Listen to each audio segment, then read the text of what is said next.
Handa na ba ang inyong mga puso para sa isang kwentong susubok sa inyong pananaw tungkol sa tiwala at katapatan? Isang kwento kung saan ang pinakamatamis na pagmamahal ay maaaring magtago ng pinakamaitim na lason. Sabi nila, ang pinakamasakit na pagtataksil ay hindi nagmumula sa isang kaaway, kundi sa mga taong tinuring mong pamilya at pinagkatiwalaan mo ng iyong buong buhay. Paano kung ang mismong mga kamay na itinaas mo ay ang siya palang magpapabagsak sa iyo mula sa iyong trono? Halina't pakinggan natin ang simula ng paglalakbay ni Kael Arcangel sa kwentong pinamagatang Ang Hiraya sa Mga Guho, Kabanata 1, Ang Pagbagsak ng Hari. Ang mga ilaw mula sa dambuhalang chandelier ay parang mga bituin na nahulog mula sa langit. Sumasalamin sa bawat mamahaling kopita ng champagne na hawak ng mga panauhin. Ang bulungan ng paghanga at papuri ay musika sa pandinig ni Kael Arcangel. Mula sa entablado ng Grand Ballroom, tanaw niya ang lahat, ang bunga ng kanyang dugo, pawis at pangarap. Ito ang gabi niya. Ang gabi ng Arcangel Prime Holdings, ang gabi ng hari. Hawak niya ang mikropono. At sa isang iglap ang lahat ay tumahimik. Ngumiti si Kael, isang ngangiting nagpapakita ng kumpiyansa at pasasalamat. Magandang gabi sa inyong lahat, panimula niya. Ang kanyang boses ay malalim at may awtoridad. Maraming salamat sa pagdalo ninyo ngayong gabi. Ang tagumpay na ito ay hindi lamang tagumpay ko, kundi tagumpay ng bawat isa sa inyo. Iginuhit ng kanyang mga mata ang buong silid, ngunit huminto ito sa dalawang partikular na tao sa unahan. Pero higit sa lahat, pagpapatuloy niya, ang kanyang boses ay napuno ng emosyon. Ang tagumpay na ito ay imposible kung wala ang dalawang taong hindi lang katrabaho, kundi pamilya ang turing ko. Itinuon niya ang kanyang tingin kay Liana na nakasuot ng isang kumikinang na pulang bestida. Ang kagandahan nito ay tila isang diamante sa gitna ng karamihan. Liana, ang ilaw ng buhay ko, salamat sa iyong pag-unawa at walang sawang suporta. Isang matamis na ngiti ang isinukli ni Liana at kumaway ito sa kanya. Pero sa isang saglit, sa likod ng ngiting iyon, may nakita si Kael, isang malamig na kislap sa mga mata nito na mabilis ding nawala. Marahil ay guni-guni niya lang iyon dahil sa pagod. Sunod niyang tiningnan ang lalaking katabi nito, si Silas Montemayor, ang kanyang matalik na kaibigan, ang kanyang kapatid. At syempre, sa aking kapatid Silas, mula sa simula, magkasama na tayo sa pangarap na ito. Alam mong hindi ko ito magagawa kung wala ka. Tumayo si Silas at itinaas ang kanyang kopita. Isang malapad na ngiti ang nakaguhit sa kanyang mga labi. Pagkatapos ng kanyang talumpati, sinalubong siya ng malakas na palakpakan. Bumaba si Kael mula sa entablado na may pakiramdam ng lubos na katuparan. Agad siyang sinalubong ni Liana. Ibinigay nito sa kanya ang isang halik na matamis at puno ng pangako. I'm so proud of you, mahal. Bulong nito. Niyakap niya ito ng mahigpit, ngunit hindi niya maiwasang isipin ang kakaibang kislap sa mga mata nito kanina. Kapatid, bati ni Silas, tinapik siya nito sa balikat bago siya niyakap ng mahigpit. Sabi ko naman sa'yo, mararating natin to. Mararating natin to. Pag-uulit ni Kael, puno ng pasasalamat. Salamat Silas, sa lahat. Pero habang magkayakap sila, naramdaman ni Kael ang paghigpit ng hawak ni Silas. Tila hindi isang yakap ng pagkakaibigan, kundi isang pag-angkin. Muli, ipinagsawalang bahala niya ito. Masyado siyang masaya para mag-isip ng kahit anong negatibo. Ang gabi ay nagpatuloy sa isang masayang pagdiriwang. Ngunit sa gitna ng tawanan at tunog ng musika, isang anino ang lumapit kay Kael. Ito ang kanyang personal na katulong, si Carlo, na may bakas ng pag-aalala sa mukha. Sir Kael, paumanhin po sa abala, bulong nito. May mahalaga pong tawag para sa inyo. Mula po sa ating bangko. Kumunot ang noo ni Kael. Anong oras na para tumawag ang bangko? Nagpaalam siya sandali at nagtungo sa isang tahimik na sulok. Kinuha niya ang telepono mula kay Carlo. This is Kael Arcangel. Ang boses sa kabilang linya ay nagmamadali at puno ng tensyon. Mr. Arcangel, good evening. I'm sorry for the late call, but this is an emergency. May nag-flag po ng isang malakihang withdrawal at fund transfer mula sa mga account ng Arcangel Prime Holdings. Natawa si Kael. That's impossible. Ako lang ang may autorisasyon para dyan. Sir, pagigiit ng nasa kabilang linya. Ang problema po, ang lahat ng transaksyon ay may digital signature ninyo. At dahil sa laki ng halaga, na-trigger po ang aming fraud protocol. I'm sorry to inform you, sir, but all company accounts are currently frozen pending investigation. Parang isang baldeng nagyayelong tubig ang ibinuhos sa kanya. Ano? Paanong nangyari yan? Bago pa man siya makakuha ng karagdagang sagot, isa pang tawag ang pumasok. Mula ito sa pinuno ng kanilang legal department. Sir Kael, kailangan ninyong pumunta sa opisina ngayon din. The board is calling for an emergency meeting. May lumabas na mga dokumento. Mga dokumento na nagsasangkot sa inyo sa malawakang financial fraud. Nabitawan ni Kael ang telepono.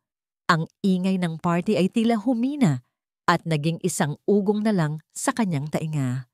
Tumingin siya sa paligid, sa mga taong kanina lang ay pumapalakpak sa kanya. Ngayon, para silang mga multo mula sa ibang mundo. Ang pagdating niya sa malamig at tahimik na boardroom ay kabaligtaran ng mainit na pagdiriwang kanina. Ang mga miyembro ng board na kanina lang ay nakikipagnitian sa kanya ay hindi makatingin sa kanya ng diretsyo. What is the meaning of this?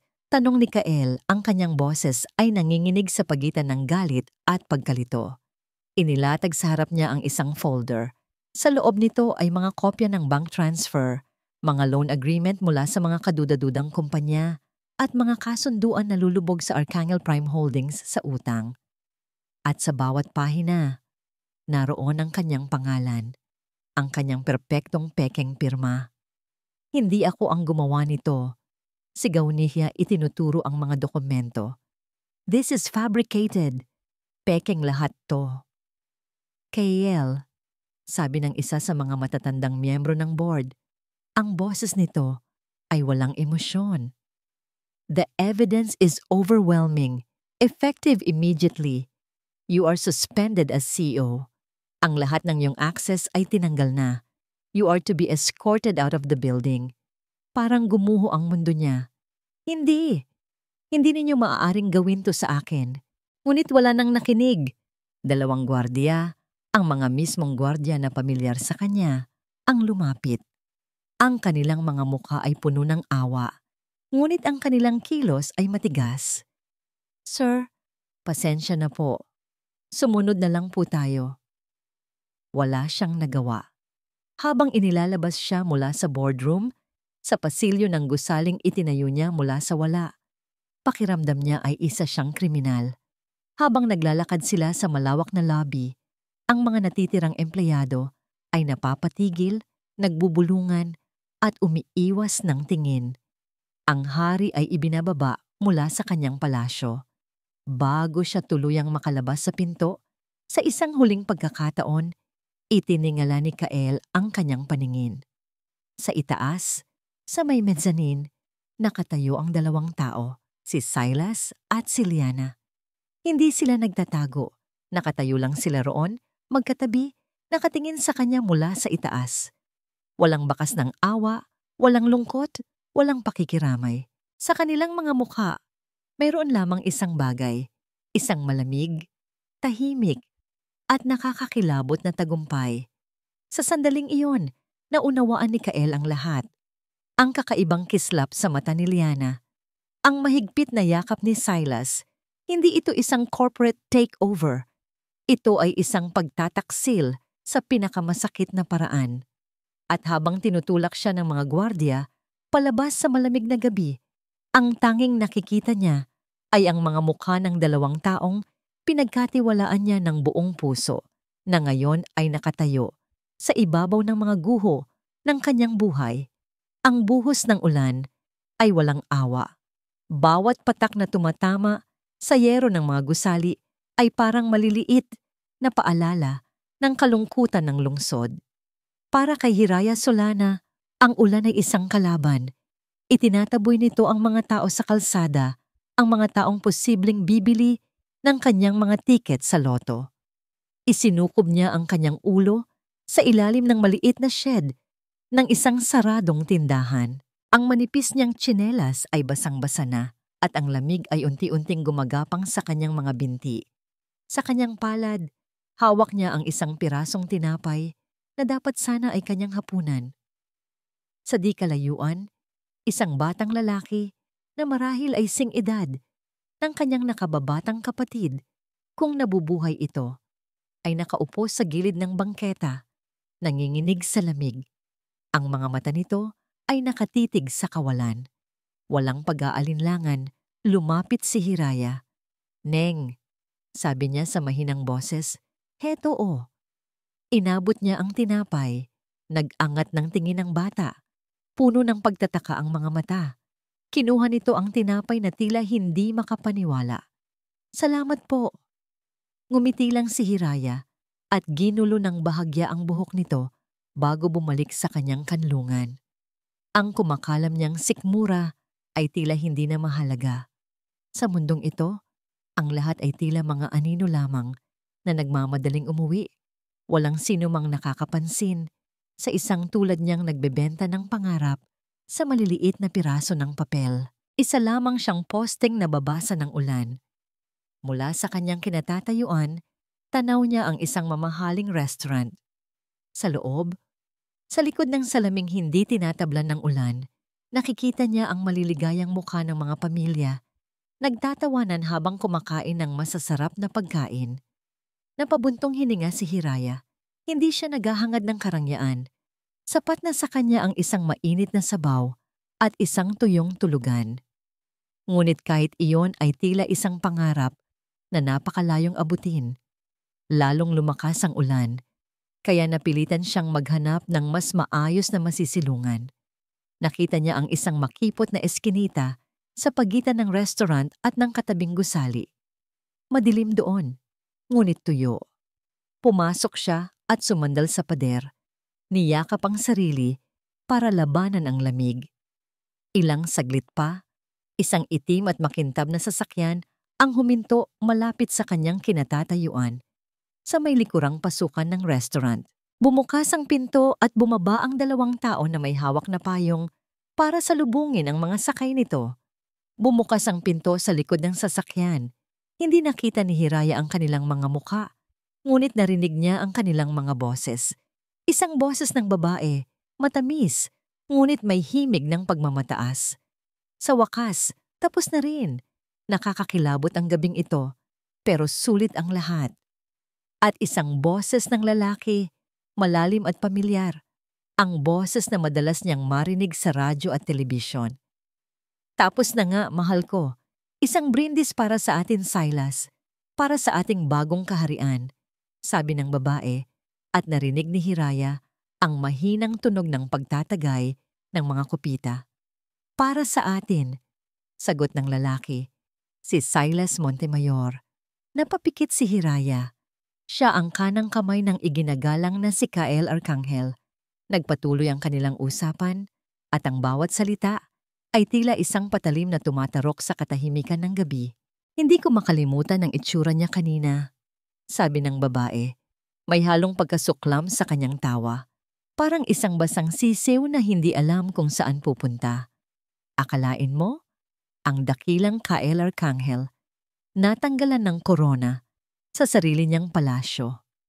Nagsimulang dumagundong ang dibdib ni Hiraya. Pinigil niya ang kanyang hininga. Idinidiin ang sarili sa malamig na pader. Umaasang maging invisible.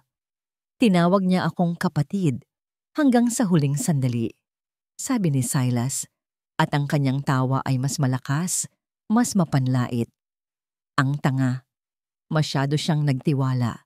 Masyado siyang naniwala sa katapatan. Iyon ang kanyang kahinaan. At iyon ang ginamit natin laban sa kanya. Ang galing ng pagkakagawa natin sa mga digital signature. Sabi ulit ng babae, na ngayon ay sigurado na si Hiraya na si Liana Rivas ang kasintahan ni Kael. At ang emergency meeting, perpekto ang tiyempo. Wala siyang nagawa, kundi tanggapin ang lahat ng ebidensya. Napatakip ng bibig si Hiraya. Ang kanyang mga tuhod ay nagsimulang manghina. Ito ang mga sikreto sa likod ng pinakamalaking balita sa mundo ng negosyo. At naririnig niya ang lahat. Siguraduhin mo lang na walang magiging problema. Silas, banta ni Liana, ayokong masira ang lahat ng ito. Huwag kang mag-alala, sagot ni Silas. Si Kyle Arcangel ay isa na lamang alaala. Isa ng talunan. At tayo. Tayo na ang bagong hari at reyna. Narinig ni Hiraya ang pagsara ng pinto ng sasakyan. Ilang saglit pa, umandar ito palayo. Dinala ang 2 taksil palayo sa dilim. At iniwan si Hiraya na nanginginig. Hindi na dahil sa lamig, kundi dahil sa takot. Dahan-dahan siyang lumabas mula sa eskinita. Ang kanyang puso ay kumakabog pa rin ng napakabilis. Naglakad siya na tila wala sa sarili. Ang mga paa niya ay kusang gumagalaw patungo sa sakayan ng bus. Ang mga tiket sa loto na hawak niya ay basa na ng ulan at pawis. Wala nang halaga. Ang mga pangarap na ibinebenta niya ay biglang naging isang bangungot. Huminto siya sa isang waiting shed. Sa sahig, may isang basang dyaryo na naiwan ng kung sino. Yumuko siya para pulutin ito. Kahit na kumukupas na ang tinta, malinaw pa rin ang headline sa front page. Ang pagbagsak ng hari ng real estate, CEO ng Arcangel Prime Holdings, inakusahan ng pandaraya. Sa ibaba nito ay isang malaking litrato ni Kael Arcangel. Ang mukha ng lalaking kanina lang ay pinagtatawanan at nilalait ng mga taong pinagkatiwalaan niya. Napatingin si Hiraya sa litrato, pagkatapos ay sa madilim na kalye. Ang buong mundo ay naniniwala sa kasinungalingan. Ang buong mundo ay humuhusga sa isang taong inosente. At siya lang ang nakakaalam ng buong katotohanan. Lumipas ang ilang araw na parang isang mahabang bangungot para kay Kael Arcangel. Ang dating hari na nakatira sa isang penthouse na tanaw ang buong lungsod ng Maharlika ay ngayoy nagpapalipat-lipat sa maliliit na motel. Nagtatago sa anino ng kanyang sariling pangalan. Ang kanyang mga bank account ay frozen. Ang kanyang mga credit card ay wala ng silbi. At ang kanyang telepono ay walang tigil sa pagtunog mula sa mga tawag ng mga taong dati tinatawag siyang kaibigan, ngunit ngayoy naniningil at nanghuhusga. Ngayong hapon, naupo siya sa isang maliit na karinderya. Isang lugar na hindi niya aakalaing papasukin niya kailanman. Ang amoy ng nilagang baka at piniritong isda ay nanunuot sa hangin. Sa unang pagkakataon sa buong buhay niya, naramdaman niya ang tunay na kahulugan ng gutom. Inilapag niya ang iilang baryang natitira sa kanyang bulsa sa mesa at umorder ng isang mangkok ng lugaw. Habang kumakain, pinapanood niya ang mga tao sa paligid, mga trabahador na nagpapahinga, mga estudyanteng nagtatawanan, mga pamilyang simple ang pamumuhay. Para sa kanila, isa lamang siyang ordinaryong tao.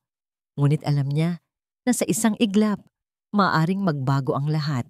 At hindi nga siya nagkamali. Isang lalaki mula sa kabilang mesa ang napatingin sa kanya ng matagal. Nanliit ang mga mata nito, tila may inaalala. Bigla itong tumayo at kinalabit ang kasama. Pare, tingnan mo. Hindi ba yan si Arcangel? Yung sa balita? Parang isang apoy na kumalat ang bulungan. Ang mga mata ay nagsimulang lumingon sa kanyang direksyon. Ang mga ngiti ay napalitan ng pag-uusisa at panghuhusga. Naramdaman ni Kael na tila nasusunog ang kanyang balat. Mabilis niyang inilabas ang kaunting papel na pera para ibayad sa kanyang kinain at nagmamadaling tumayo. "Hoy, Mr. Arcangel!" sigaw ng isang boses. Saan mo dinala ang pera ng mga investor mo? Kasabay nito, dalawang lalaking may dalang kamera ang biglang pumasok sa karinderya. Mga mamamahayag. Paano nila siya natunton? Mr. Arcangel, totoo po bang nilustay ninyo ang milyon-milyong piso ng kumpanya? May mensahe po ba kayo para sa mga taong nagtiwala sa inyo? Sunod-sunod ang mga tanong, parang mga balang tumatama sa kanya. Hinarangan nila ang kanyang daan. Ang flash ng kamera ay nakakasilaw. Naitulak siya pabalik at naramdaman niya ang pagpapanik. Wala siyang mapuntahan, wala siyang matakbuhan. Siya ay isang hayop na na-corner at sa gitna ng kaguluhang iyon, isang kamay ang humawak sa kanyang braso. Dito po, dali. Isang boses ng babae.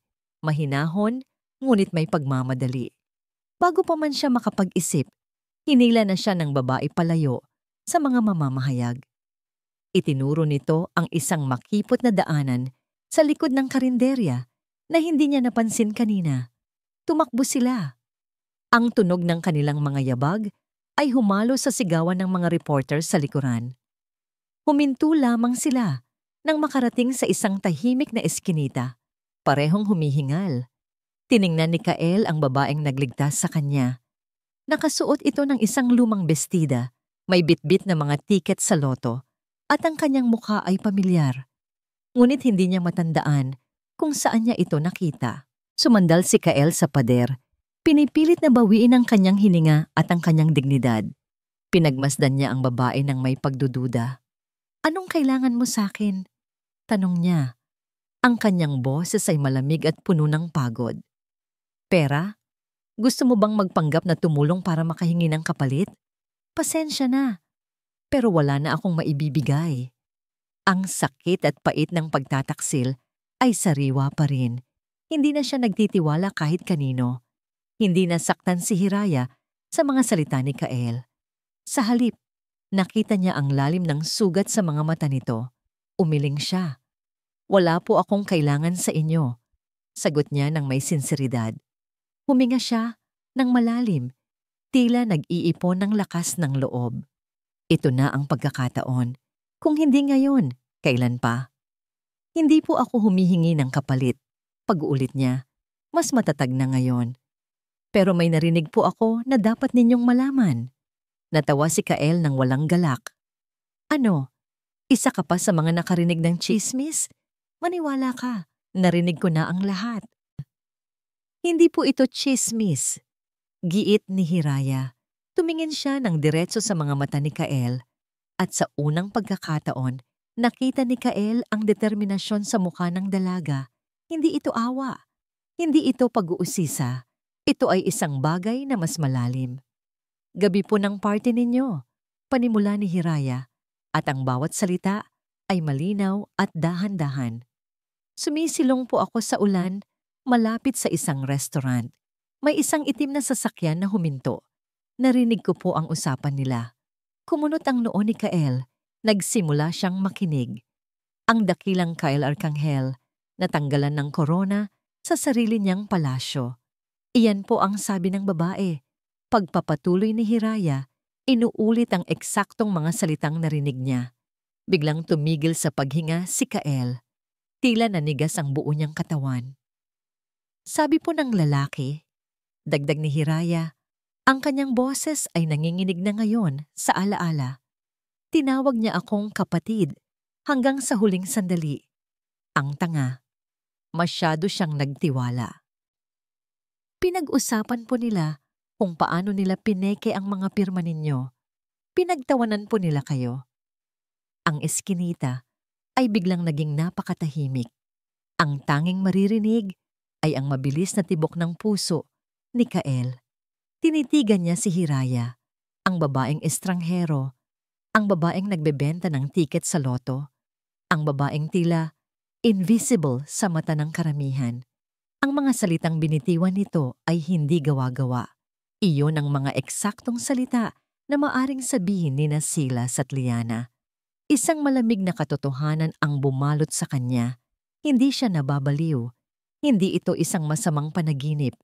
Ito ay isang planadong pagtataksil at ang babaeng nasa harap niya, ang tila walang kwentang tagabenta ng tiket, ang siyang tanging nakarinig ng katotohanan. Napatingin si Kael sa kanyang mga kamay. Pagkatapos ay kay Hiraya. Ang kanyang pagdududa ay napalitan ng isang damdaming hindi niya inaasahan. Isang maliit, nanginginig, ngunit hindi maikakailang sinag ng pag-asa. Ang kapihan tadhana ay isang maliit na lugar na nakatago sa isa sa mga hindi gaanong abalang kalye ng Maharlika. Ang amoy ng bagong giling na kape at lumang libro ay magkahalo sa hangin. Lumilikha ng isang kapaligirang malayo sa kaguluhan ng syudad. Ito ang perpektong tagpuan. Walang sino man ang mag-aakalang ang isang tulad ni Kael Arcangel ay papasok dito. Para masigurado yon, hindi na siya si Kael Arcangel sa sandaling ito. Nakasuot siya ng isang simpleng polo shirt, kupas na maong, at isang baseball cap na halos tumatakip sa kanyang buong mukha. Si Hiraya naman ay nakasuot ng malaking jacket na may hoodie. Habang naglalakad sila papasok, naramdaman ni Kael ang bawat tingin mula sa iilang customer na naroon. Pakiramdam niya ay isa siyang takas, isang puganteng nagtatago sa sarili niyang lungsod. Bawat anino ay tila isang banta. Umupo sila sa pinakasulok na mesa sa tabi ng isang bintanang natatakpan ng hamog. Mula doon, tanaw nila ang pinto. "Sigurado po ba kayo rito, sir?" Tanong ni Hiraya. Ang boses niya ay halos pabulong. Ang pagtawag niya ng sir ay tila isang paalala ng kanilang magkaibang mundo. Kahit pa sa sandaling ito, ay pareho silang nasa ilalim ng panganib. "Si Dante, matagal ko siyang tauhan," sagot ni Kael. Hindi inaalis ang tingin sa pinto. "Nangunguna sa aking security team. Kung may isang tao akong maaaring pagkatiwalaan sa labas ni na Silas, siya na yon." Ang pagbanggit sa pangalan ni Silas ay nag-iwan ng mapait na lasa sa kanyang bibig. Pero hindi ko na alam ngayon. Lahat ay maaaring magbago. Ilang sandali pa, isang lalaki ang pumasok sa kapihan. Mas matanda ito tingnan kaysa sa huling pagkikita nila. Ang datit laging tuwid na mga balikat nito ay tila bumagsak dahil sa isang pabigat at may mga malalalim na guhit ng pag-aalala sa kanyang noo. Ito si Dante de Leon. Nag-alinlangan si Dante nang makita sila, ngunit lumapit din ito at naupo sa kanilang harapan. Walang bati. Ang kanyang mga mata ay maingat na nagmamasid sa paligid bago tumingin kay Kael. "Boss," sabi ni Dante sa mababang boses, puno ng pag-aalala. "Delikado itong ginagawa natin. Si Silas. Siya na ang may hawak sa lahat. Ang bawat galaw sa kumpanya binabantayan niya. Kaya nga kailangan kitang makausap," sabi ni Kael. Sinubukang itago ang desperasyon sa kanyang boses. Ikinuwento niya ang lahat. Mula sa pagtataksil na nasaksihan niya sa mezzanine hanggang sa pagliligtas sa kanya ni Hiraya at ang mga salitang naririnig ng dalaga sa eskinita. Habang nagsasalita si Kael, nakatingin lang si Dante kay Hiraya. May pagdududa sa kanyang mga mata. Isang hamak na tagabenta ng tiket sa loto laban sa salita ng isang makapangyarihang si Silas Montemayor. Nang matapos si Kael, umiling si Dante. "Boss, mahirap paniwalaan." Pero huminto siya at napaisip ng malalim. Pero may mga bagay na hindi tama bago pa man mangyari ang lahat. Mga biglaang pagbabago sa security protocol na si Sir Silas mismo ang nag-utos.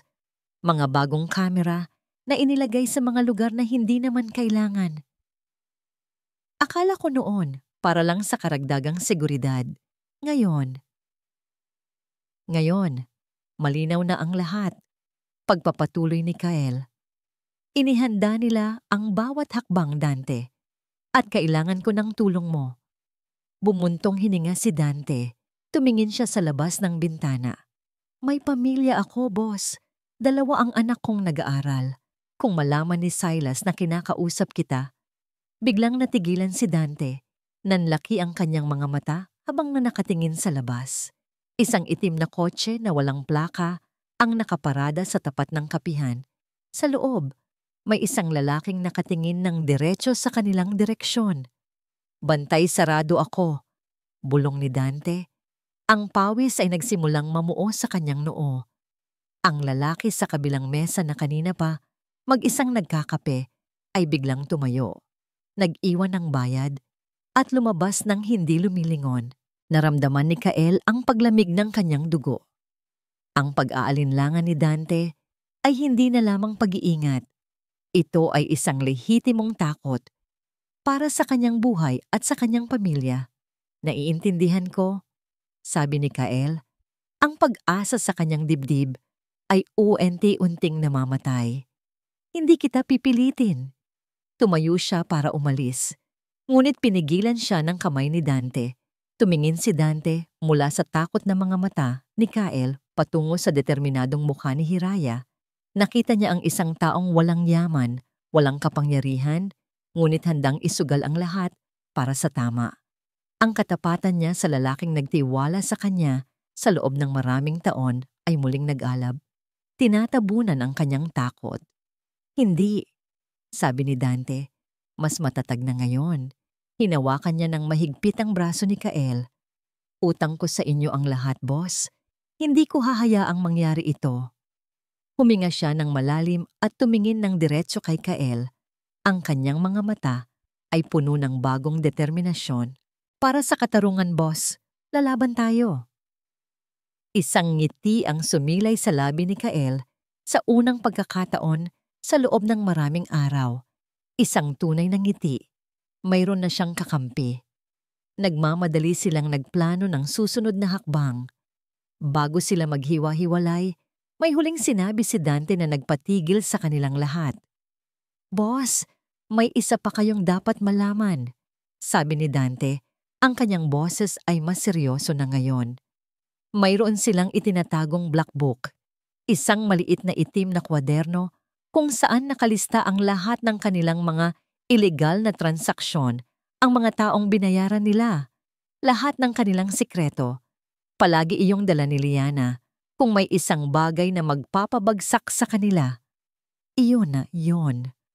Ang pansamantalang tinutuluyan nila Kael ay isang maliit na apartment na inarkila ni Dante gamit ang ibang pangalan. Ligtas ito, ngunit masikip at malayo sa kahit anong uri ng karangyaan. Para kay Kael, ito ay isang kulungan. Para kay Hiraya, ito ay isang kanlungan na mas maayos pa kaysa sa kanyang sariling inuupahan. Sa mga araw na nagdaan, ang naging tungkulin ni Hiraya ay manatili sa loob, malayo sa mga matang mapanuri, habang si Kael at Dante ay abala sa pagbuo ng mga teorya at paghahanap ng mga posibleng butas sa plano ni Silas. Si Hiraya naman ay naiiwang mag-isa kasama ang kanyang mga iniisip. Upang ilibang ang sarili at mabawasan ang bigat sa kanyang dibdib, nagpasya siyang linisin ang maliit na espasyo. Habang nag-aayos, naalala niya ang isang maliit na baul na ipinadala niya mula sa dati niyang tirahan, ang baul na naglalaman ng lahat ng natitirang alaala ng kanyang ama. Dinala niya ito sa gitna ng sala. Ito ay gawa sa lumang kahoy at sa pagbukas niya nito, ang amoy ng nakaraan ay tila yumakap sa kanya. Napangiti siya ng may halong lungkot. Sa loob, maingat na nakasalansan ang iilang gamit ng kanyang ama. Ang paborito nitong relo na tumigil na sa pag-andar, ang pluma na palagi niyang ginagamit sa pagsusulat, at ang luma niyang salamin sa mata. Sa ilalim ng mga damit, may isang bagay pa. Isang makapal at itim na kwaderno. Isang ledger ng accountant. Hinaplos ni Hiraya ang pamilyar na takip nito. Naaalala niya noong bata pa siya, madalas niyang makita ang kanyang ama na nakayuko rito, abala sa pagsusulat ng mga numero na hindi niya maintindihan.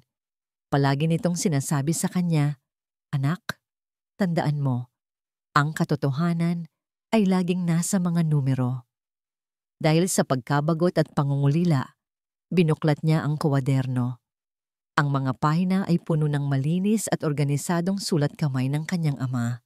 Mga petsa, mga pangalan ng kumpanya, mga halaga. karamihan ay hindi niya maintindihan. Ngunit isang pangalan ang paulit-ulit na lumilitaw at nagpatigil sa kanyang paghinga. Archangel Prime Holdings. Biglang kumabog ng mabilis ang kanyang puso. Bakit narito ang pangalan ng kumpanya ni Kael? Nagpatuloy siya sa pagbuklat. Ang mga transaksyon ay mula sa ilang taon na ang nakalipas. Sa tabi ng mga numero, may mga maliliit na sulat kamay, mga nota na tila paalala ng kanyang ama sa sarili. Reallocate funds, SM. Check supplier validity, LR. Double check invoice, ZM8B. Mga inisyal, SM. Silas Montemayor, LR. Liana Rivas. Nanindig ang kanyang mga balahibo. Patuloy siyang nagbasa. Ang kanyang mga daliri ay nanginginig habang inililipat ang bawat pahina. Hanggang sa marating niya ang isang entry na may bilog na pulang tinta. Ang petsa ay halos 1 taon bago ang kanyang ama ay biglang natanggal sa trabaho. Sa tabi ng isang malaking transaksyon na may titulong Proyekto Silangan, may isang maikli ngunit malinaw na nota na nakasulat, SM&LR. Proyekto Silangan, huwag magtiwala. Sa ilalim nito, may isa pang linya na halos hindi na mabasa. Walang opisyal na record, tanungin si Nena. Parang isang kidlat na tumama sa kanya ang lahat. Ang kanyang ama. Alam niya. May alam siya tungkol sa ginagawa ni na Silas at Liana noon pa man. Ito ba ang dahilan kung bakit siya nawalan ng trabaho? Ito ba ang sikretong dinala niya hanggang sa kanyang kamatayan? Ang pangungulila na kanina lang ay nararamdaman niya ay biglang napalitan ng isang nag-aalab na determinasyon. Hindi na ito tungkol kay Kael lamang. Ito ay para na rin sa kanyang ama. Para sa hustisya na ipinagkait dito, hindi na siya nag-aksaya ng panahon. Nang gabing iyon, nang bumalik sina Kael at Dante mula sa isang lihim na pakikipagpulong, sinalubong sila ni Hiraya, hawak ang kwaderno na tila isang sandata.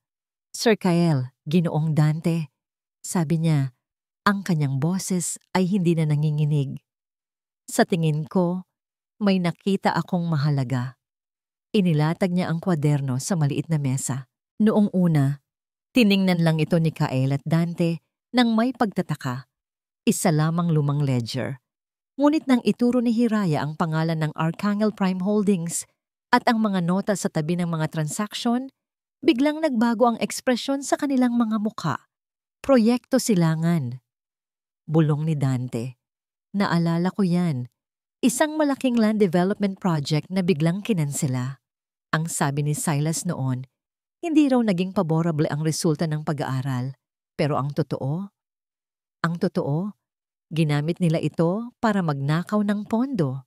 Pagpapatuloy ni Kael, ang kanyang mga mata ay nag-aapoy sa galit habang tinitingnan ang mga inisyal na SM at LR. Ito na. Ito ang patunay na matagal na nilang pinaplano ang lahat. Kinuha ni Kael ang kwaderno mula kay Hiraya. Ang kanyang mga kamay ay marahang nagbuklat pabalik sa unang pahina, kung saan karaniwang nakasulat ang pangalan ng may-ari ng ledger. Napatigil siya.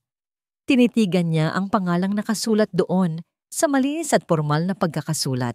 Francisco Solana, Chief Accountant. Nag-angat siya ng tingin mula sa pangalan sa kwaderno patungo sa mukha ng dalagang nasa kanyang harapan. Ang kanyang pagkalito ay napalitan ng pagkabigla. Ang lahat ng mga piraso ng palaisipan ay biglang nagkabit-kabit sa isang paraan na hindi niya inaasahan. Solana, sabi niya. Ang kanyang boses ay halos isang bulong. Ang tatay mo, empleyado ko siya. Ang kwaderno ng ama ni Hiraya ay isang bomba na hawak ni Kael. Ito ang ebidensya, ang susi, ang katotohanang matagal na niyang hinahanap. Sa loob ng ilang araw, ang maliit na apartment ay naging kanilang war room. Siya, si Hiraya at si Dante ay halos hindi natutulog. Pinag-aaralan ang bawat entry, tinutugma ang mga petsa, at binubuo ang isang larawan ng kasakiman na matagal nang itinago ni na Silas at Liana. Isang bagong pag-asa ang umusbong sa dibdib ni Kael. Ngunit kasabay nito ay isang lumalagong takot. Kilala niya si Silas. Kilala niya si Liana. Hindi sila mga taong basta na lang uupo at maghihintay na bumagsak ang kanilang itinayong kaharian. Alam niyang sa mga sandaling ito, habang sila ay nagpaplano, ang mga anino ay nagsisimula na ring gumalaw. At hindi nga siya nagkamali. Isang hapon, habang si Kael ay abala sa pagtawag sa iilang kontak na sa tingin niya ay mapagkakatiwalaan pa, pumasok si Hiraya sa apartment. Ang kanyang mukha ay maputla, ang kanyang mga kamay ay bahagyang nanginginig, at ang kanyang mga mata ay nagpapakita ng pinaghalong takot at galit. Anong nangyari? Agad na tanong ni Kael. Naramdaman niya agad na may masamang nangyari. Huminga ng malalim si Hiraya. Si Liana. Pinuntahan niya ako. Napatayo si Kael. Ano? Saan? Paano kanya nahanap? Sa dati kong tinitirhan, paliwanag ni Hiraya. Kinuha ko lang po ang iilan ko pang gamit at nandoon siya, naghihintay. Habang ikinukwento ni Hiraya ang nangyari, tila naroon na rin si Kael, pinapanood ang buong eksena. Nakikita niya ang marumi at masikip na eskinita ng tinitirhan ni Hiraya. At sa gitna niyon, ang isang mamahaling sasakyan, kumikinang na parang isang itim na hiyas sa gitna ng putik. Mula rito ay bumaba si Liana, nakasuot ng puting damit na walang bahid ng dumi, tila isang anghel na bumaba sa impyerno.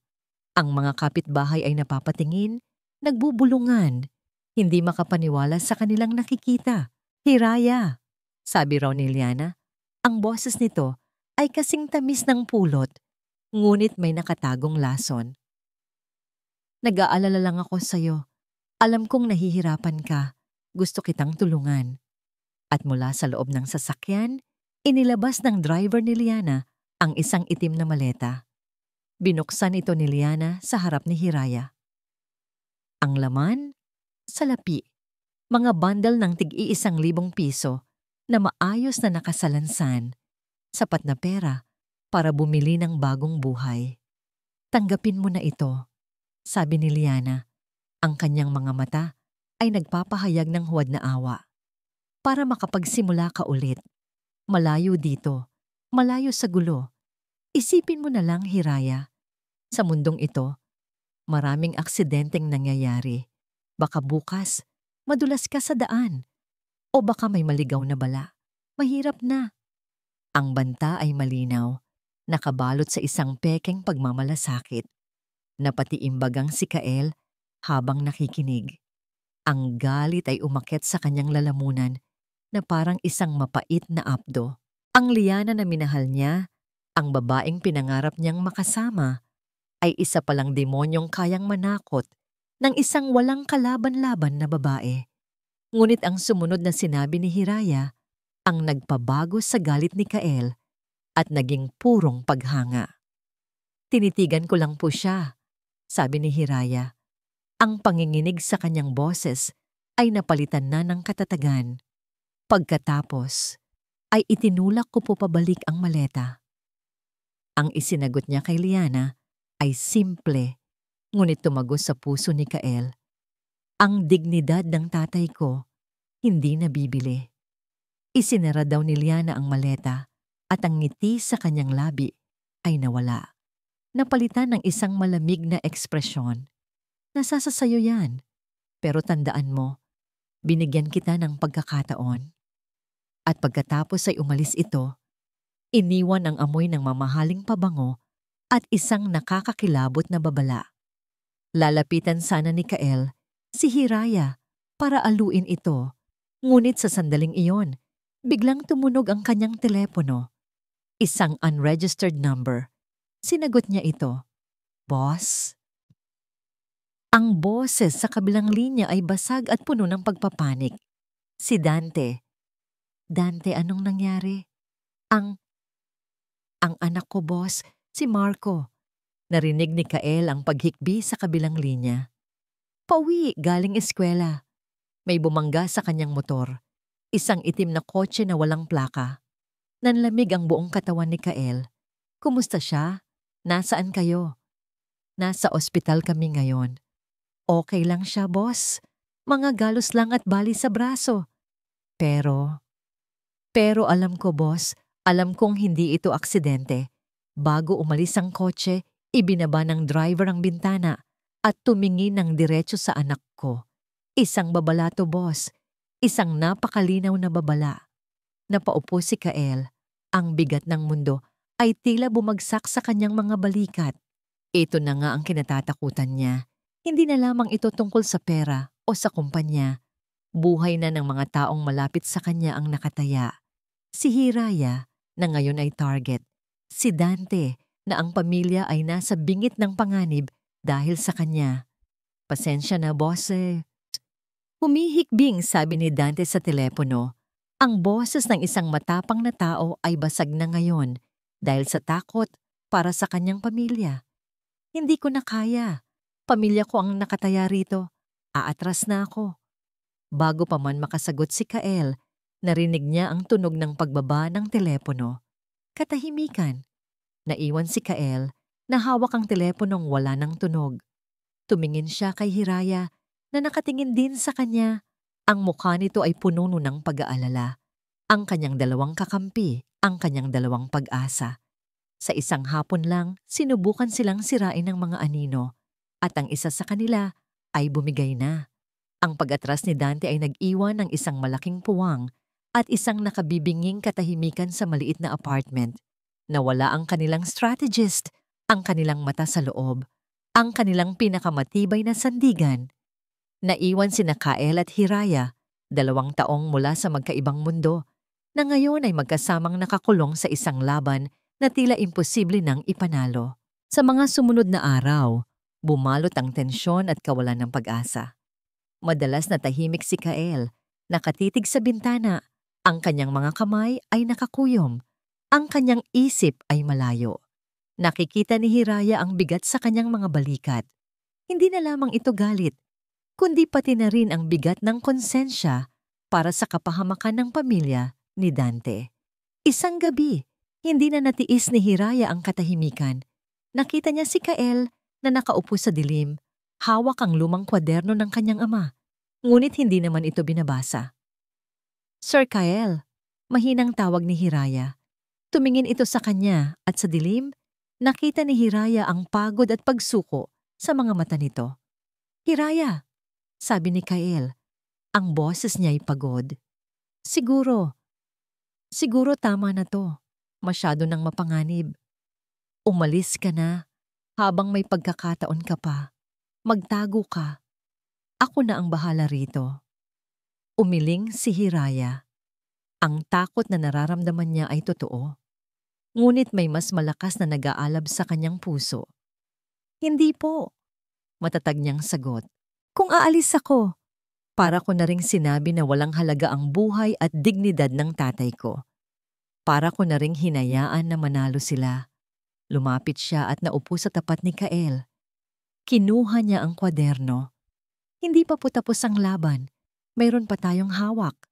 Ang determinasyon sa boses ni Hiraya ay tila isang mitsyang muling nagsindi sa apoy sa loob ni Kael. Tinitigan niya ang dalaga. Isang babaeng dapat ay nanghihina na sa takot. Ngunit sa halip ay nagpapakita ng pambihirang tapang. Dahil sa kanya, nahanap ni Kael muli ang kanyang lakas. Tama ka, sabi ni Kael. Binuksan niya ang ilaw. Hindi pa tayo tapos. Muli nilang ibinaling ang kanilang buong atensyon sa kwaderno. Sa pagkakataong ito, hindi na sila naghahanap lamang ng mga pangalan. Kailangan nilang maintindihan ang mga numero. May mga transaksyon na may mga kakaibang code. Sa tabi nito, mga letra at numero na tila walang kahulugan. Magdamag silang nagpuyat. Sinubukan nila ang lahat ng posibleng kombinasyon, ngunit wala pa ring nangyari. Ang mga numero ay nanatiling isang misteryo. Habang nakatitig sa sulat kamay ng kanyang ama, biglang may naalala si Hiraya. Isang maliit na alaala mula sa kanyang kabataan. Tuwing kaarawan niya, Ang kanyang ama ay palaging may inilalagay na espesyal na marka sa kalendaryo. At tuwing anibersaryo ng kasal nila ng kanyang ina, meron ding ibang simbolo. Ang kanyang ama ay isang taong sentimental, isang taong naglalagay ng personal na kahulugan sa lahat ng bagay. Teka, sabi ni Hiraya, ang kanyang mga mata ay biglang nagliwanag. Paano kung hindi ito isang business code? Tumingin sa kanya si Kael, nagtataka. Paano kung personal ito? Pagpapatuloy ni Hiraya. Ang tatay ko, mahilig siyang gumamit ng mga petsa na mahalaga sa aming pamilya. Kinuha niya ang isang papel at lapis. Ang birthday ko po ay June 5, pero 6:05. Ang birthday po ng nanay ko ay October 12, 10:12. Ang wedding anniversary po nila ay December 20 at 12:20. Sinimulan nilang subukan ang mga numero. Tinitingnan ang mga code sa kwaderno at hinahanap ang anumang pattern na may kaugnayan sa mga petsa. At doon, sa isang transaksyon na may code na TR1012A, biglang nagkaroon ng saysay ang lahat. Ginamit nila ang petsa bilang susi sa pag-decode ng mga kasunod na numero. Ang mga numero na dati walang kahulugan ay isa-isang nagbago. Nag-anyong mga account number, mga pangalan ng bangko sa ibang bansa, at mga halaga ng perang inilipat. Ang kanilang mga mata ay nanlaki sa pagkamangha at pangingilabot. Nakita nila ang milyon-milyong pisong maingat na inilipat mula sa proyekto Silangan patungo sa isang lihim na offshore account sa ilalim ng isang pekeng pangalan ng kumpanya. Ito na ang ebidensyang hindi matututulan. Ang usok mula sa baril. Nagawa natin, Hiraya. Nagawa natin. Bulong ni Kael. Hindi makapaniwala. Hinawakan niya ang balikat ni Hiraya. Ang kanyang mga mata ay puno ng paghanga. Hindi ko alam kung anong gagawin ko kung wala ka. Ngunit hindi pa sila tapos. Naalala ni Hiraya ang huling nota ng kanyang ama sa proyekto Silangan. Tanungin si Nena. Sa huling bahagi ng kwaderno, sa listahan ng mga empleyado, nahanap nila ang pangalan, Nena Season, Records Department. At sa tabi nito, may isang address na nakasulat sa lapis. Isang bagong bugso ng pag-asa ang dumaloy sa kanilang mga ugat. Mayroon na silang ebidensya ng pandaraya. At ngayon, mayroon na silang posibleng testigo. Hindi na sila nag-aksaya ng oras. Kinabukasan, maingat silang nagtungo sa address na nakasulat sa kwaderno. Ito ay isang tahimik na subdibisyon na may mga lumang bahay. Puno ng kaba at pag-asa, hinanap nila ang numero ng bahay at natagpuan nila ito. Ngunit ang kanilang pag-asa ay biglang naglaho na parang bula. Sa kanilang harapan, hindi isang bahay ang nakatayo, kundi ang mga itim na labi ng isang bahay na natupok ng apoy. Ang amoy ng sunog na kahoy ay nanunuot pa rin sa hangin. Ang mga bintana ay basag, ang bubong ay gumuho. Malinaw na sinadya ang apoy. Nakatayo lang sila roon, sa harap ng nasunog na bahay, habang ang malamig na hangin ay umiihip sa kanilang paligid. Ang kanilang pinakamalaking pag-asa ay naging abo sa isang iglap. Napatunayan nila sa sandaling iyon na ang kanilang mga kaaway ay hindi lamang tuso at sakim. Sila rin ay walang awa at palaging isang hakbang sa unahan. Ang imahe ng nasunog na bahay ay tila isang multo na sumusunod kay Kael saan man siya magpunta. Ito ay isang malinaw na mensahe. Alam ni na Silas at Liana na may nalalaman sila at kaya nilang patahimikin ang sinuman anumang oras. Ang maliit na sinag ng pag-asa na kanilang natagpuan ay muling nilamon ng isang makapal at madilim na ulap ng panganib. Habang sila ay abala sa paghahanap ng mga susunod na hakbang, sina Silas at Liana naman ay nagsimula na sa kanilang opensiba. Hindi na sila naglalaro sa anino. Ngayon, ang kanilang mga galaw ay nasa liwanag, tuso at walang awa. Isang umaga, habang pinapanood ni Kael ang balita sa isang lumang telebisyon, Biglang lumabas ang mukha ni Silas. Nakasuot ito ng isang mamahaling suit, nakatayo sa lobby ng Archangel Prime Holdings at napapaligiran ng mga mamamahayag. Ang kanyang ekspresyon ay puno ng pekeng kalungkutan at pag-aalala.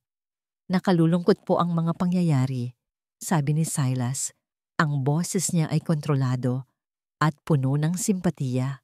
Si Kyle, siya ay hindi lamang isang business partner, kundi isang kapatid.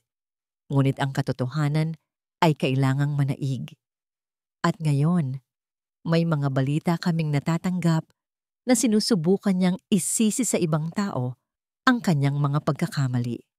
Gagawa siya ng mga kwento, maghahanap ng mga taong madaling paniwalain para lamang linisin ang kanyang pangalan. Nananawagan kami sa publiko na maging mapanuri. Parang isang suntok sa sikmura ang bawat salita. Pinalalabas ni Silas na si Kael ang desperado, ang sinungaling, at ang masaklap. Alam ni Kael na maraming maniniwala. Ngunit iyon ay simula pa lamang. Ang tunay na bitag ay para kay Hiraya. Kinailangan ni Hiraya na lumabas para bumili ng gamot at pagkain. Kahit na may takot, alam niyang hindi sila maaaring manatili na lamang nagugutom sa loob ng apartment. Sa palengke, habang abala siya sa pagpili ng gulay, isang babae ang tila aksidenteng bumangga sa kanya. Ay pasensya na miss, sabi ng babae, at mabilis na naglakad palayo. Hindi ito pinansin ni Hiraya. Nagpatuloy siya sa pamimili. Ngunit pagdating niya sa counter para magbayad, 2 pulis ang biglang humarang sa kanyang daan. Miss, maaari ba naming tingnan ang iyong bag? Sabi ng isang pulis. Ang boses nito ay formal at malamig. Po? Bakit po? Naguguluhang tanong ni Hiraya. May nag-report kasi na may nawawalang wallet dito. Sagot ng pulis. Walang pag-aalinlangan, ibinigay ni Hiraya ang kanyang bayong. Alam niyang wala siyang ginagawang masama. Ngunit sa pagbuklat ng pulis sa kanyang mga pinamili, isang mamahaling leather na wallet ang lumabas mula sa ilalim ng mga gulay. Isang wallet na hindi kanya. Hindi po sa akin yan. Agad na tanggi ni Hiraya. Ang kanyang puso ay nagsimulang kumabog ng mabilis. Hindi ko po alam kung paano napunta yan dyan. Ngunit huli na ang lahat. Ang mga tao sa paligid ay nagsimula ng magbulungan. Magnanakaw. Kawawa naman yung may-ari. Ang babaeng nakabangga sa kanya kanina ay biglang lumitaw, umiiyak. Ayan, yan ang wallet ko. Walang nagawa si Hiraya habang pinupusasan ng mga pulis. Ang kanyang mga protesta ay nawala sa gitna ng ingay at panghuhusga ng mga tao. Ang kanyang dignidad ay dinurog sa harap ng publiko. Ito ay isang perpektong bitag. Nakarating ang balita kay Kael sa pamamagitan ng isang tawag mula sa isang numerong hindi niya kilala. Marahil ay isang taong nakasaksi sa pangyayari at nakakilala kay Hiraya. Nagmadali siyang pumunta sa presinto. Ang kanyang isip ay nag-aapoy sa galit at kawalang kaya. Ngunit pagdating doon, hinarang siya. Hindi niya maaring kausapin si Hiraya. Isa siyang suspek. Habang nakatayo siya sa labas, puno ng kabiguan, isang pamilyar na sasakyan ang huminto sa kanyang harapan. Bumaba mula rito si Silas, hindi na nagpapanggap na malungkot. Ang kanyang mukha ay nagpapakita ng purong tagumpay. Lumapit ito kay Kael, tila nag-aalok ng pakikiramay. Kael! Narinig ko ang nangyari. Nakakalungkot. Sino ba namang mag-aakala? Ikaw ang may gawa nito, sabi ni Kael. Ang kanyang boses ay nanginginig sa pinipigilang galit. Ngumisi si Silas. Ako? Bakit ko naman gagawin yon? Siguro kailangan mo lang talagang pumili ng mas maayos ng mga taong pagkakatiwalaan mo. Itinuro niya ang presinto. Tingnan mo ang pinagkatiwalaan mo. Isang magnanakaw, isang basurera.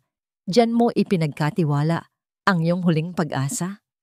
Ang bawat salita ay isang insulto, isang patalim na lalong sumusugat sa nagdurugo ng puso ni Kael. Hindi niya napigilan ang sarili. Sumugod siya, handang suntukin ang mapanlait na mukha ng dati niyang kaibigan. Ngunit bago pa man dumapo ang kanyang kamao, pinigilan na siya ng 2 security guard ng presinto. "Tama na yan," sigaw ng isang guard. "Umalis ka na, Kael," sabi ni Silas, inaayos ang kanyang suit. "Tanggapin mo na, talo ka na." At pagkatapos ay tumalikod ito at sumakay sa kanyang sasakyan, iniwan si Kael na nakatayo roon. Galit, walang magawa, at talunan. Bumalik si Kael sa apartment na tila isang kaluluwang nawawala sa sarili. Umupo siya sa dilim, ang katahimikan ay mas mabigat kaysa dati. Ang kanyang huling kakampi ay nasa kulungan. Ang kanyang pangalan ay dinungisan. Ang kanyang kaaway ay nagdiriwang. Biglang umilaw ang kanyang telepono. Isang text message mula sa isang hindi kilalang numero. Binuksan niya ito. Naglalaman lamang ito ng 3 salita. Ngunit sapat na iyon para tuluyang durugin ang anumang natitirang pag-asa sa kanyang puso. "Game over, Arkanghel Inaduho." Ang amoy ng bakal, pawis at kawalan ng pag-asa. Iyon ang bumati kay Hiraya sa loob ng selda. Ito ay isang maliit at masikip na espasyo, kasama ang iba pang mga babaeng ang mga mukha ay tila mga mapa ng paghihirap at masasamang desisyon. Umupo siya sa isang sulok, niyakap ang kanyang mga tuhod, at sinubukang maging invisible, tulad ng dati niyang ginagawa sa mga lansangan. Ngunit dito, ang pagiging invisible ay imposible. Bawat galaw mo ay binabantayan, bawat buntong hininga mo ay naririnig. Ang bawat oras na lumilipas ay parang isang martilyong pumupukpok sa kanyang dibdib. Paulit-ulit na naglalaro sa kanyang isipan ang mga pangyayari. Ang pagbangga ng babae, ang wallet, ang mga mapanghusgang mata ng mga tao, ang malamig na posa sa kanyang mga pulso. Napaka-perpekto ng pagkakaplano. Napakadali niyang nahulog sa bitag. Hindi ang takot para sa sarili ang pinakamasakit para kay Hiraya, kundi ang bigat ng kabiguan. Pinagkatiwalaan siya ni Kael. Ibinigay nito sa kanya ang huling sinag ng pag-asa. At ngayon, siya mismo ang naging dahilan para lalong mabaon sa putik ang pangalan nito. Siya, ang tanging testigo, ay isa ng akusadong magnanakaw. Sino pa ang maniniwala sa kanya ngayon? Pakiramdam niya, sinira niya ang lahat. Isang pulis ang huminto sa harap ng kanyang selda. "Solana, may bisita ka." Inangat ni Hiraya ang kanyang ulo. Isang munting pag-asa ang sumibol sa kanyang puso. Si Kael kaya? Dinala siya sa isang maliit na visitation room. Ngunit ang taong naghihintay sa kanya sa likod ng makapal na salamin ay hindi si Kael. Ito ay si Liana. Nakaupo ito ng may perpektong postura, nakasuot ng isang eleganteng cream-colored na blazer. Walang bakas ng pag-aalala sa kanyang mukha. Wala na rin ang pekeng ngiti at ang kunwaring pagmamalasakit.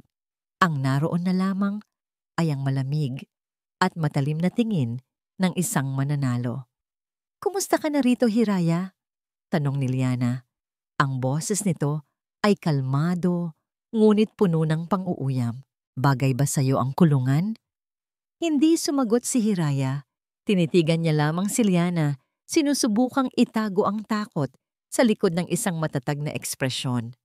"Sayang," pagpapatuloy ni Liana.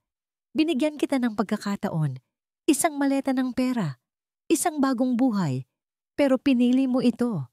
Iginuhit ni Liana ang kanyang tingin sa paligid ng kwarto. Tila nandidiri. "Bakit niyo to ginagawa?" Sa wakas ay tanong ni Hiraya. Ang kanyang boses ay nanginginig. Isang mahinang tawa ang kumawala sa mga labi ni Liana. "Bakit? Bakit? Dahil kaya ko. Dahil sa mundong ito, Hiraya, may mga taong ipinanganak para maging nasa itaas at may mga taong tulad mo na ipinanganak para manatili sa ibaba. Sumubok kang umakyat sa lugar na hindi para sa'yo." Lumapit si Liana sa salamin. Ang kanyang mga mata ay nagbabaga. Pero narito ako hindi para dyan. Narito ako para magbigay ng isang huling alok. Kinuha niya ang kanyang telepono at ipinakita sa salamin. Ito ay mga litrato. Mga litratong kuha mula sa malayo. Mga litrato ni Kael, naglalakad sa kalye, nakaupo sa karinderya, nakatayo sa labas ng presinto. Bawat litrato ay patunay na kahit saan man magpunta si Kael, binabantayan siya. Nakikita mo ba? Bulong ni Liana. Wala siyang ligtas na lugar. Bawat galaw niya alam namin. Isang tawag ko lang, Hiraya. Isang salita ko lang sa mga tamang tao. At ang lahat ng paghihirap niya ay matatapos na. Ang banta ay hindi na nakatago. Ito ay direkta at nakakakilabot. Nanlamig ang buong katawan ni Hiraya. Ano? Anong gusto ninyong gawin ko? Nanginginig na tanong ni Hiraya. Sumandal si Liana sa kanyang upuan. Ang nangiti ng tagumpay ay muling bumalik sa kanyang mga labi. Simple lang. Aminin mo ang kasalanan mo. Sabihin mong ikaw ay isang magnanakaw. Sabihin mong niloko mo si Kael na ginawa mo lang ang lahat ng kwento para makakuha ng pera mula sa kanya. Kapag ginawa mo yan, titigilan na namin siya. Hahayaan na namin siyang mabuhay sa kanyang miserable at talunang buhay. Pero ligtas. Ang pagpipilian ay inilatag sa kanyang harapan na parang isang lason na iniaalok bilang gamot. Ang katahimikan kapalit ng buhay ni Kael. Ang pagsira sa kanyang sariling dignidad para iligtas ang lalaking pinili niyang tulungan. Isang salita mo lang, Hiraya, at matatapos ang paghihirap niya. Pag-uulit ni Liana, ang kanyang boses ay parang isang ahas na bumubulong ng tukso. Pagkatapos noon, tumayo na si Liana at umalis. Iniwan si Hiraya na mag-isa sa silid. Pasan-pasan ang bigat ng isang imposibleng desisyon. Bumalik siya sa selda na tila isang anino. Ang mga pader ay tila lumiliit. Ang hangin ay tila nauubos. Tumingala siya sa maliit at maruming bintana na may rehas. Nakita niya ang isang piraso ng madilim na langit. Lahat ay nawala na. Ang ebidensya ay naging abo. Ang kakampi niya ay umatras. Ang testigo ay naging kriminal. At ngayon, ang buhay ng taong gusto niyang iligtas ay nakasalalay sa kanyang pagsuko. Umupo siya sa malamig na semento. At sa unang pagkakataon, mula nang magsimula ang lahat, hinayaan niyang tumulo ang kanyang mga luha. Umiyak siya hindi dahil sa takot o awa sa sarili, kundi dahil sa bigat ng pagkatalo. Maya-maya, isang pulis ang muling kumatok sa rehas. Solana, layaong ka na. May nagpiyansa sa'yo. Nagulat si Hiraya. Piyansa? Sino? Si Kael ba? Kahit paano, nakahanap ito ng paraan. Dahan-dahan siyang tumayo, pinunasan ang kanyang mga luha at sumunod sa pulis. Naglakad sila sa pasilyo papalabas. Bawat hakbang ay puno ng pag-asa at kaba.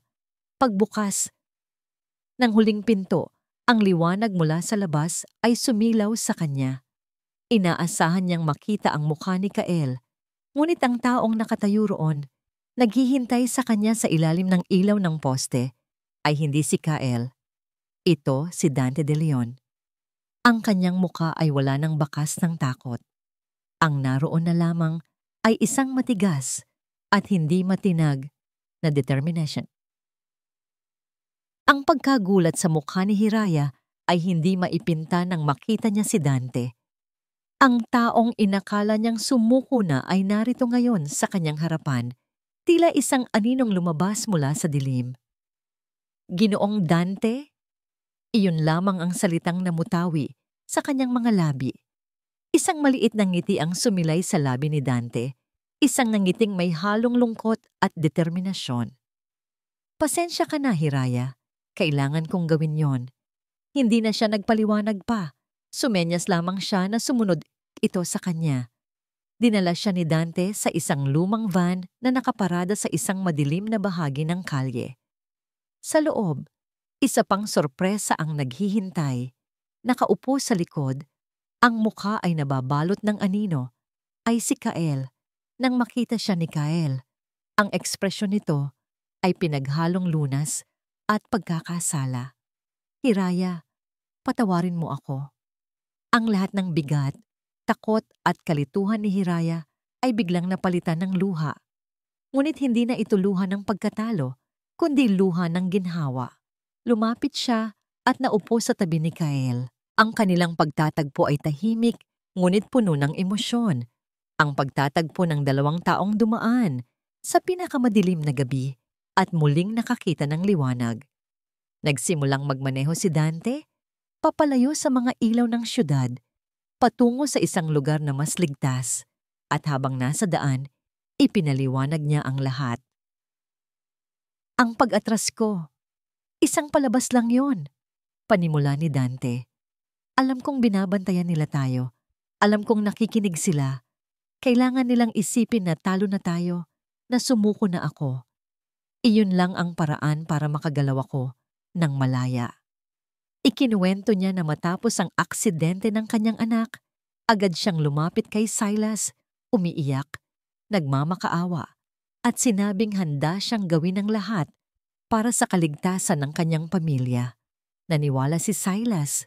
Ang arogansya nito ang naging kahinaan nito.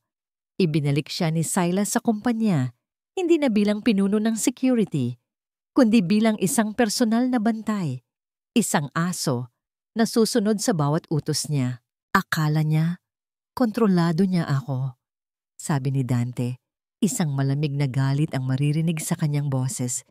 Pero ang hindi niya alam, ang aso niya ay may sariling mga mata at tainga. Sa loob ng ilang linggo, habang sina Kael at Hiraya ay nagtatago, si Dante ay naging isang espiya. Bawat pag-uusap, bawat dokumentong dumadaan sa mesa ni Silas, bawat tawag sa telepono ni Liana, ay maingat niyang pinakinggan at itinala. Naging anino siya sa loob ng sarili nilang kaharian. Inilabas ni Dante ang isang maliit na USB flash drive mula sa kanyang bulsa at iniabot ito kay Kael. Laman niya ng mga kopya ng mga dokumentong nagpapatunay sa mga transaksyon sa kwaderno, mga audio recording ng mga pag-uusap nila sa telepono, kung saan malinaw na inaamin nila ang lahat. Napatitig si Kael sa maliit na bagay na yon. Ang pag-asang inakala niyang naging abo ay heto ngayon. Hawak niya sa kanyang mga kamay, mas matibay at mas maliwanag kaysa dati. Ngunit may isa pang sorpresa si Dante.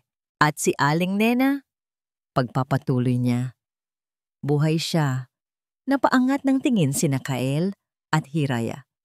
Hindi siya ang nasa loob ng nasunog na bahay. Paliwanag ni Dante. Isang linggo bago ang sunog, nakatanggap siya ng isang hindi kilalang babala. Isang mensahe na nagsasabing umalis na siya. Nagtago siya sa probinsya ng kanyang mga kamag-anak. Hinanap ko siya, Kael. Inabot ng ilang linggo, pero nahanap ko siya. Huminto si Dante sa isang maliit at ligtas na bahay sa labas ng lungsod. Sa loob, isang babaeng may edad na at may bakas ng takot sa muka ang naghihintay. Si Nena Season. Sa una ay nag-alinlangan si Aling Nena na magsalita. Ngunit nang ipakita ni Hiraya ang kwaderno ng kanyang ama at nang makita niya ang determinasyon sa mga mata ni Kael, unti-unti siyang lumambot. Ikinuwento niya kung paano siya tinakot ni Silas at Liana noon para itago at sirain ang mga orihinal na kopya ng mga dokumento ng Proyekto Silangan. Si Francisco Solana, ang ama ni Hiraya, ang tanging sumubok na tumulong sa kanya. Ngunit pareho silang tinanggal sa kumpanya bago pa man may magawa. Handa po ba kayong tumestigo? Tanong ni Kael. Nagkaroon ng isang mahabang katahimikan. Tumingin si Aling Nena sa kanyang nanginginig na mga kamay pagkatapos ay sa mukha ni Hiraya, ang anak ng taong sumubok na ipaglaban ng tama. Sa wakas, tumango siya. Ang mga luha ay namumuo sa kanyang mga mata. Para kay Francisco, para sa hustisya, nagtipon silang apat sa paligid ng isang maliit na mesa. Ang dating CEO, ang tagabenta ng tiket sa loto, ang tapat na security guard, at ang dating empleyado mula sa records. Sila ang hukbong haharap sa isang imperyo. May isang pagkakataon na lang tayo, sabi ni Kael. Ang kanyang boses ay puno ng awtoridad na matagal nang nawala. Bukas, pipirmahan na ni Silas ang kasunduan sa mga bagong investor, ang pinakamalaking araw nila, ang araw ng kanilang tagumpay. Isang matalim na ngiti ang sumilay sa kanyang labi. Gagawin nating araw ng kanilang paghuhukom. Binuo nila ang plano. Isang plano na mapangahas, delikado, at walang puwang para sa pagkakamali. Bawat isa ay may kanya-kanyang papel na gagampanan. Habang papalalim ang gabi, ang takot ay napalitan ng kaba, at ang kaba ay napalitan ng isang nag-aalab na determinasyon. Tumingin si Kael kina Hiraya at Dante, at sa babaeng katabi nila na handang isugal ang lahat. Hindi na niya nakikita ang mga empleyado o isang estranghero.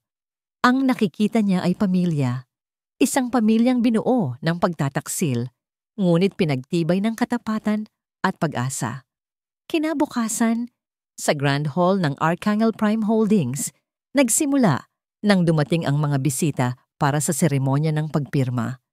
Si Silas at Liana, nakatayo sa entablado, ay parang hari at reyna na tinatanaw ang kanilang nasakop na lupain. Walang kamalay-malay na sa labas, ang tunay na hari ay naghahanda nang bawiin ang kanyang trono. Ang Grand Hall ng Archangel Prime Holdings ay napuno ng mga maimpluwensyang tao, mga palakpak, at tunog ng mga kupitang nagtatagay. Ang lahat ay naroon para saksihan ang isang makasaysayang sandali. Ang opisyal na paglilipat ng pamumuno ng kumpanya sa mga bago nitong kasosyo na pinangunahan ng bagong CEO, si Silas Montemayor. Sa entablado, nakatayo si Silas sa tabi ni Liana. Ang nangiti sa kanilang mga labi ay kasing kinang ng mga alahas na suot nila. Hawak ni Silas ang mikropono, tinatanaw ang dagat ng mga mukha sa kanyang harapan. Ito na ang sandaling pinangarap niya, ang tuktok na inagaw niya. Isang karangalan ang tumayo sa inyong harapan ngayon. Panimula ni Silas, ang kanyang boses ay umaalingaw-ngaw sa buong silid. Tinatanggap namin ang bagong kabanatang ito nang may buong pagpapakumbaba at pangako na itataas natin ang Archangel Prime Holdings sa mas mataas pang antas. Palakpakan. Sa tabi niya, si Liana ay tila isang reyna, tumatanggap sa papuri ng kanyang mga nasasakupan. Ang kanilang mga mata ay nagtagpo. Isang tahimik na pagbati para sa isang perpektong krimen. Inilatag na sa mesa ang mga kontrata, handa ng pirmahan. Ito na ang huling selyo sa kanilang tagumpay. Hawak na ni Silas ang mamahaling pluma, handa nang ilapat ito sa papel. Ngunit bago pa man tumama ang dulo ng pluma sa kontrata, isang malakas na tunog ang pumunit sa katahimikan ng bulwagan.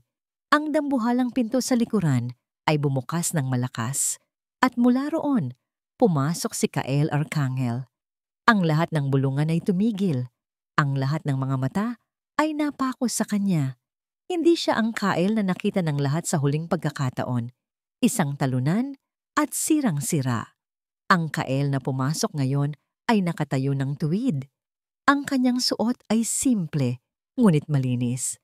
At ang kanyang mga mata ay nag-aalab na parang mga baga, puno ng isang tahimik, ngunit nakakayanig na galit sa likuran niya. Kasunod si Hiraya. Ang dating takot sa kanyang muka ay napalitan na ng hindi matinag na determinasyon. At sa likod nilang dalawa si Dante, na ang presensya ay nagdulot ng isang alon ng pagkalito sa mga gwardiyang naroon. Anong ibig sabihin nito? Sigaw ni Silas. Ang pagkagulat ay hindi maitago sa kanyang boses. Security! Ilabas ang taong yan! Dalawang gwardiya ang lumapit, ngunit huminto sila nang itaas ni Dante ang kanyang kamay. Bilang dating pinuno ng security, alam ko ang bawat protocol dito. At bilang isang shareholder pa rin, sabi ni Dante, itinuon ang tingin sa board of directors. Si Mr. Arcangel ay may karapatang magsalita. Naging isang malaking bulungan ang buong hall. Walang nagawa si Silas, kundi manood habang si Kyle ay dahan-dahang umakyat sa entablado. "Magandang araw sa inyong lahat," sabi ni Kyle, kinuha ang isa pang mikropono. Ang kanyang boses, hindi tulad ng kay Silas, ay hindi malakas. Ngunit ito'y may bigat na nagpatahimik sa lahat. Paumanhin sa abala, mayroon lamang akong ilang bagay na kailangang linawin bago pirmahan ang anumang kasunduan. Tumingin siya ng diretso sa mga mata ni Silas, pagkatapos ay kay Liana na nagsisimula ng mamutla. "Inakusahan ako ng pandaraya," pagpapatuloy ni Kael. "At ngayon, narito ako para ipakita sa inyo kung sino ang tunay na mga magnanakaw." Sa isang senyas mula kay Dante, ang dambuhalang screen sa likod ng entablado na kanina lang ay nagpapakita ng logo ng kumpanya ay biglang nag-iba. Ang unang tumunog ay isang audio recording. Ang dakilang Kyle Arcangel, natanggalan ng korona sa sarili niyang palasyo. Ang matamis ngunit mapanlait na boses ni Liana ang umalingaw-ngaw. Sinundan ito ng boses ni Silas. Tinawag niya akong kapatid hanggang sa huling sandali. Ang tanga. Masyado siyang nagtiwala. Isang kolektibong paghinga ng pagkagulat ang narinig mula sa mga manonood. Sina Silas at Liana ay parang binuhusan ng nagyayelong tubig. "Isang kaswal na pag-uusap lamang," sigaw ni Silas. "Madaling gawa-gawa lang yan." "Talaga ba?" tanong ni Kael. Ang screen ay muling nag-iba. Ngayon, ipinapakita nito ang mga pahina mula sa lumang kwaderno ng ama ni Hiraya. Ang bawat transaksyon ng Proyekto Silangan ay naka-highlight kasama ang mga na-decode na account number at mga halagagang perang inilipat. Ang mga numerong ito, sabi ni Kael, habang itinuon ng kamera ang detalye ng isang offshore account, ay patunay ng milyon-milyong pisong ninakaw mula sa kumpanyang ito matagal bago pa man ako ma-frame up. Isang pagnanakaw na pinamunuan mismo ni G. Silas Montemayor at Geninonga Liana Rivas. "Kasama yan! Gawa-gawa lang yan ng isang desperadong tao," sigaw ni Liana. Ang kanyang boses ay naging matinis dahil sa takot. "Wala kang pruweba." "Mayroon," sagot ni Kael. Biglang nag-iba ulit ang screen. Isang live video feed ang lumitaw. Sa screen, nakaupo si Aling Nena. Ang kanyang mukha ay puno ng kaba, ngunit determinasyon. "Ang pangalan ko po ay Nena Sison." Panimula niya, ang kanyang boses ay nanginginig ngunit malinaw. "Dati po akong nagtatrabaho sa records department. Ilang taon na po akong nanahimik dahil sa takot. Pero ngayon, sasabihin ko na po ang totoo." Si Sir Silas at Ma'am Liana, sila po ang nag-utos sa akin na sunugin at itago ang lahat ng ebidensya tungkol sa Proyekto Silangan. Tinakot po nila ako. Ang tatay po ni Hiraya, si Francisco Solana, tinangka niya pong ilabas ang katotohanan. Kaya siya tinanggal. Iyon na ang huling pako sa kanilang kabaong. Ang testimonya ay direkta, hindi maikakaila. Ang katahimikan sa hall ay nabasag ng isang sigaw. "Kasalanan mo to!" Sigaw ni Liana. Dinuro si Silas. Ang kanyang magandang mukha ay nabalot na ng galit at pagpapanik. "Ikaw ang nagplano ng lahat. Masyado kang naging sakim." "Ako, tumahimik ka!" Ganting sigaw ni Silas. Ang kanyang maskara ng pagiging kalmado ay tuluyan ng nabakbak. "Kasama ka sa lahat ng ito. Mas malaki pa nga ang nakuha mo kaysa sa akin." Sa harap ng lahat, sa entablado ng kanilang dapat sanay tagumpay, ang dalawang taksil ay nagsimulang magsisihan, magsumbatan, at sa kanilang galit, hindi nila namamalayan na inaamin na nila ang lahat ng kanilang mga kasalanan. Sa gitna ng kaguluhang iyon, ang mga pinto sa gilid ng hall ay bumukas. Pumasok ang isang grupo ng mga pulis, pinamumunuan ng isang kapitan. Natigil sina Silas at Liana sa kanilang pag-aaway. Ang kanilang mga mukha ay napuno ng purong takot. Habang nilalapitan sila ng mga pulis, ang huling tiningnan ni Kael ay si Silas. Nagtama ang kanilang mga mata. Sa mga mata ni Silas, nakita ni Kael ang lahat. Ang inggit, ang galit, ang pagsisisi. Hindi nagsalita si Kael. Hinayaan niyang ang katahimikan at ang malamig na tunog ng posas na isinusuot sa mga kamay ng dati niyang kapatid ang magsalita para sa kanya. Tapos na ang laro. Ang araw ng paghuhukom ay dumating na. At ang hustisya, kahit na naantala, ay nananaig pa rin sa huli. Lumipas ang 6 na buwan. Ang ingay ng iskandalo ay unti-unting humupa.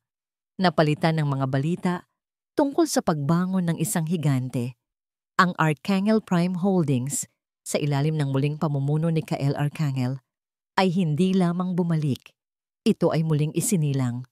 Ngayong umaga, walang mga mamahaling suit o mga board meeting. Nakatayo sina Kael at Hiraya sa harap ng isang pontod sa isang tahimik at payapang sementeryo. Ang hangin ay sariwa at ang sikat ng araw ay banayad na tumatama sa kanilang mga balikat. Sa lapida, nakaukit ang pangalan, Francisco Solana, isang tapat na ama at kaibigan. Dahan-dahang inilapag ni Hiraya ang isang palumpon ng mga puting bulaklak sa puntod. Sa tabi nito, inilagay ni Kael ang isang naka-frame na dokumento. Ito ang sertipiko ng rehistrasyon ng isang bagong tatag na pundasyon. Itay, bulong ni Hiraya. Ang kanyang boses ay puno ng pagmamahal at paggalang. Natupad na po ang hustisya. Sana po, kung nasaan ka man, masaya ka na. Tumingin si Kael kay Hiraya na ngayon ay hindi na ang babaeng nagbebenta ng tiket sa loto na may takot sa mga mata. Ang Hiraya na kasama niya ngayon ay isang dalagang may kumpiyansa, isang mahalagang bahagi na ng kanyang kumpanya at higit sa lahat ng kanyang buhay. Sa mga nakalipas na buwan, natapos na niya ang mga legal na proseso. Si Hiraya Solana ay opisyal na niyang inampon bilang kanyang anak. Sigurado akong proud na proud siya sa'yo, sabi ni Kael, at marahang inakbayan si Hiraya. Sa ating dalawa. Mula sa sementeryo, dumiretso sila sa isang press conference, ngunit hindi ito ang karaniwang press conference tungkol sa kita o mga bagong proyekto. Sa harap ng mga kamera, inanunsyo ni Kael ang pagbabago sa mismong puso ng kanyang kumpanya. Ang Arcangel Prime Holdings ay hindi na lamang tungkol sa pagtatayo ng mga gusali. Deklara niya, ito ay tungkol na rin sa pagtatayo ng mga pangarap. Simula ngayon, 1% ng aming taunang kita ay ilalaan para sa mga programang panlipunan at ang unang hakbang natin ay ang formal na paglulunsad ng Solana Foundation for Children. Pagkatapos noon, dumiretso sila sa isang maliit ngunit masayang pagtitipon sa isang bakuran. Dito gaganapin ang unang outreach program ng pundasyon. Puno ang lugar ng mga batang masisigla. Mga batang minsan ay nasa lansangan, tulad ng kalagayan ni Hiraya noon. Naglalaro sila, kumakain, at tumatanggap ng mga bagong gamit pang-eskwela. Nakatayo sa isang sulok, pinapanood silang lahat ni Dante de Leon. Siya na ngayon ang bagong Chief Operating Officer ng kumpanya. Ngumiti siya ng may pagmamalaki nang makita niya si Kael na nakaupo sa damuhan, nakikipaglaro sa mga bata, ang dating hari ng real estate na hindi mo aakalaing marunong makipaghabulan. Lumapit si Hiraya kay Kael. May dalang 2 baso ng juice. Umupo siya sa tabi nito. Pinanood nila ang mga batang nagtatawanan sa ilalim ng sikat ng araw. Alam mo, sabi ni Kael, habang nakatingin sa mga bata, noong nawala sa akin ang lahat, akala ko yun na ang katapusan. Pero ang totoo, iyon pala ang simula. Kinailangan kong bumagsak para matutunang tumingin sa ibaba. Tumingin siya kay Hiraya, ang kanyang mga mata ay puno ng pasasalamat at pagmamahal na higit pa sa isang kaibigan. kundi bilang isang ama. Binigyan mo ako ng pangalawang pagkakataon, Hiraya. Ipinakita mo sa akin na ang tunay na tagumpay ay hindi nasusukat sa taas ng iyong narating, kundi sa dami ng buhay na iyong natulungan. Ngumiti si Hiraya, isang ngiting totoo at nagmumula sa puso. Pareho po nating tinulungan ng isa't isa, Kael. Hindi na sir ang tawag niya rito. Ikaw ang nagbigay sa akin ng pamilya. Ikaw ang nagturo sa akin na ang boses ng isang maliit na tao ay may halaga. Inabot ni Kael ang kamay ni Hiraya at marahan itong pinisil. Ikaw ang naging hiraya ko sa gitna ng mga guho, ang aking katuparan ng pag-asa.